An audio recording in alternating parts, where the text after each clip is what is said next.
મુંદરા તાલુકાના બરાયા પાસેની પાપડીનો સુધાર કોણ કરશે? મુંદ્રા તાલુકાના બરાયા પાસે મોટા પુલનો કામ ચાલુ હોવાથી ટ્રાફિકને બરાયા ગામમાંથી થઈને નીકળવા ડાયવર્ટ કરવામાં આવ્યો છે, જેના લીધે ગામનો રસ્તો અત્યંત ખરાબ થઈ ગયેલ છે. સાથે પાપડીમાં મોટા ખાડા છે જે પાણીના વહેણના કારણે દેખાતા નથી.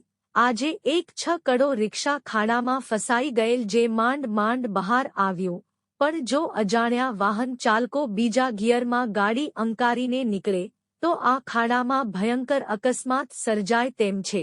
પણ તંત્રને સમજાવે કોણ? તંત્ર તો અકસ્માત થાય તેની રાહ જોવે છે. કાસમ ખલીફા, ન્યૂઝ 11 ગુજરાત, મુંદરા, કચ્છ.